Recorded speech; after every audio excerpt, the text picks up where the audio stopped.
The Apollo University, University of Leicester, 35 lakhs fees for 3-year BTech CSE UK.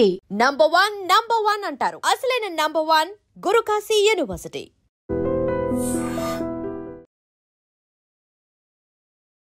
Venugopal అనే software ఉద్యోగి బలవన్ మరణం చాలా బాధాకరం. కానీ ఆయన ఎందుకు చనిపోవాలి అనుకుంటున్నాడో రాసినటువంటి కారణం ప్రతి ఒక్కరిని ఆశ్చర్యానికి గురి చేస్తూనే ఆలోచింపచేస్తోంది. డాడీ నన్ను క్షమించండి, సారీ, ఈ సొసైటీలో నేను బ్రతకలేకపోతున్నాను. ఎటు చూసినా అవినీతి పెరిగిపోయింది, పొల్యూషన్ కూడా పెరిగిపోయింది. ఇక నేను కూడా మీకు భారం కాకూడదు అనుకుంటున్నారు. యాక్చువల్గా 10th క్లాస్లోనే నాకు కొంత నాలెడ్జ్ వచ్చినాక ఈ సొసైటీ ఏంటి ఇలా ఉంది, ఈ సొసైటీలో మనం బ్రతకగలమా అనే ఆలోచన నాకు వచ్చింది. అప్పుడే చనిపోవాలనుకున్నాను, కానీ భరించాను. ముందుకు వెళ్ళగలుగుతానేమో అనుకున్నాను, కానీ ఇక నా వల్ల కావటం లేదు. కేవలం ఈ సొసైటీలో జరుగుతున్న కొన్ని సంఘటనలు నాకు నచ్చకనే ఇక ఉండాలి అనుకోవట్లేదు. నాలాంటి వాళ్ళు కూడా మీకు భారం కాకూడదు అనే ఆలోచనతోనే ఈ సూసైడ్ నోట్ రాసి బలవన్ మరణానికి పాల్పడుతున్నాను అంటూ తను రాసిన సూసైడ్ నోట్ ఇప్పుడు సంచలనంగా మారుతుంది. సో ఈ యువకుడు మణికొండలోని అన్నా వదినతో ఉంటున్నారు.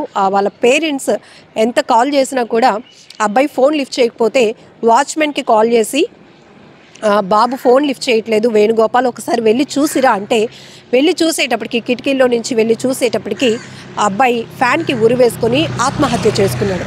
ఇక్కడ ఆత్మహత్య చేసుకోవడం అనేటప్పటికీ మన ప్రాణాల్ని చాలా బలవంతంగా ఇక చాలు ఊపిరి తీసుకోవడం, బలవంతంగా ఊపిరి తీసుకోవడం అంటే అది చాలా నరకం, అది చాలా భయభ్రాంతులకు గురి చేసే అంశం.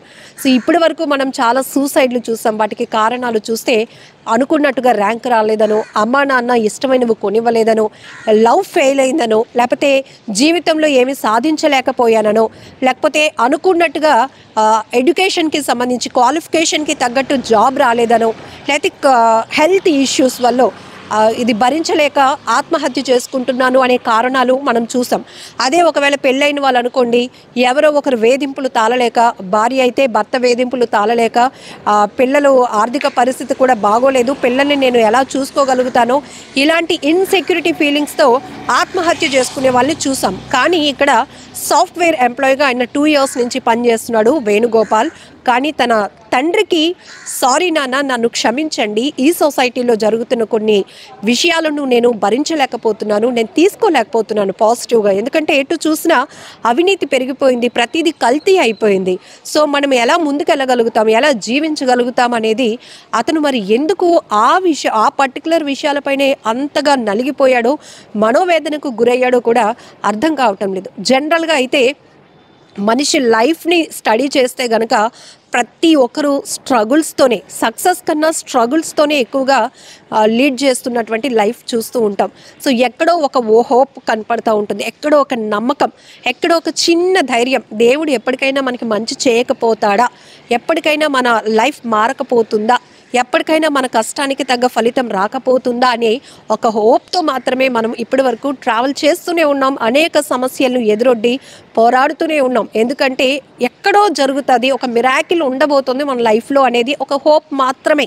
కానీ ఇక్కడ ఇతను చాలా బాగా చదువుకున్నాడు, సాఫ్ట్వేర్గా చేస్తున్నాడు 2 years నుంచి.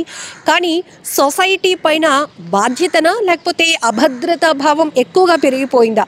జనరల్గా మనం సొసైటీలో జరుగుతున్న అనేక ఇన్సిడెంట్స్ని తీసుకోలేం, దానిపైన చలించిపోయే హృదయంతో ఉంటాం. మ్యాక్సిమం అందరం పాజిటివ్ థాట్తోనే ఉంటాం. కాబట్టి ఏంటి అయ్యో ఇలా జరిగింది, అలా జరగకుండా ఉంటే బాగుండు అనే ఆలోచనే మనకు ఉంటుంది. అదే ఎవరైనా బాధతో భరించలేక మేము చనిపోతున్నామనే వీడియోలు చూసినా కూడా మనం అయ్యో అలా చేసి ఉండకుండా పోరాడితే బాగున్నే, లేకపోతే ఎవరైనా హెల్ప్ చేసి ఉంటే బాగున్నే అనే ఆలోచనలతో కూడా మనం ఆ ఘటనలను విశ్లేషించుకునే ప్రయత్నం చేస్తాం. కానీ ఈ యువకుడు చెప్తున్నాడు వాళ్ళ తండ్రికి ఒక లెటర్ రాసి, నాన్న నేను 10th క్లాస్లోనే చనిపోవాలి అనుకున్నాను అని. అంటే చిన్నప్పటి నుంచి ఈ ఎవరైతే వేణుగోపాల్ యొక్క ఆలోచన సరళి ఎలా ఉందో కూడా మనకి ఇక్కడ అర్థమవుతోంది. చాలా సున్నితంగా ప్రతి అంశాన్ని తీసుకుంటున్నాడేమో. అందుకే తన లైఫ్, తనకు ఉద్యోగం వచ్చింది, తను ముందుకు వెళ్ళగలుగుతాడు, తను ఏదైనా సాధించగలుగుతాడు అనేది కన్నా సొసైటీ పైన తన అభిప్రాయం ఈ రకంగా ఉంది అని తెలియజేసే ప్రయత్నం చేశాడు.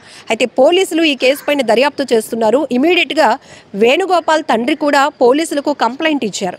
నా అబ్బాయి వేణుగోపాల్ సూసైడ్కి గల కారణాలు, సొసైటీలో జరుగుతున్న సంఘటనలు తను జీర్ణించుకోలేకనే చనిపోతున్నాను అని. కాబట్టి నా కొడుకు మృతిపై నాకు ఎలాంటి అనుమానాలు లేవు. కానీ తను ఏదైతే లెటర్ రాశాడో, సూసైడ్ నోట్ రాశాడో, దానిని పరిగణలోనికి తీసుకొని దర్యాప్తు చేయండి అంటూ కూడా ఆ తండ్రి పోలీసులకు రిక్వెస్ట్ చేస్తూ ఒక కంప్లైంట్ కూడా ఇవ్వడం జరిగింది.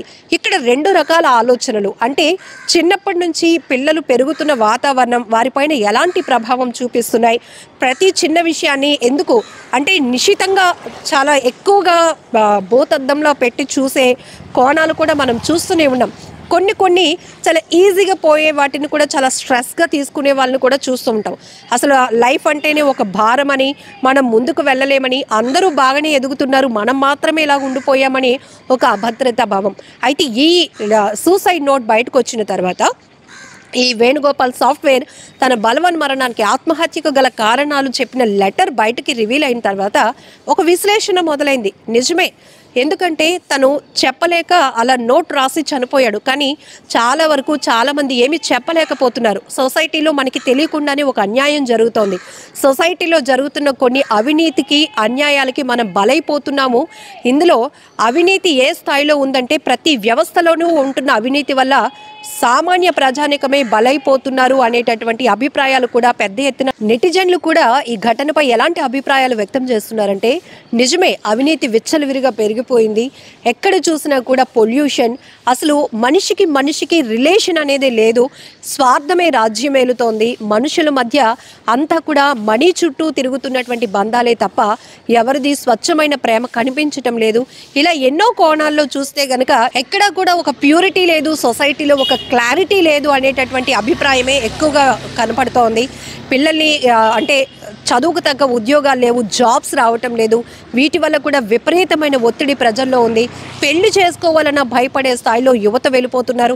ఇలా రకరకాలుగా ఇక వృద్ధాప్యంలో అయితే ఎక్కడో సెటిల్ అయిపోతున్నటువంటి పిల్లలు, ఇక్కడ ఒంటరిగా అయిపోతున్నాం. పిల్లలు ఉన్నా కూడా, అందరూ ఉన్నా కూడా ఆస్తులు సంపాదించడానికి మొత్తం శ్రమ పడినా కూడా ఇప్పుడు చివరి దశలో ఎవరు లేని అనాథలుగా మిగిలిపోతున్నటువంటి వృద్ధులు. ఇలా ఏ కేటగిరీని, ఏ జనరేషన్ని చూసినా ఆ జనరేషన్కి తగ్గటువంటి ప్రాబ్లమ్స్ కనపడుతూనే ఉన్నాయి. ఇవి చాలదు అన్నట్టు ఇప్పుడు ఈ వేణుగోపాల్ తన సూసైడ్కి కారణాలు చెప్తూనే అనేక డౌట్స్ని రైజ్ చేశాడు.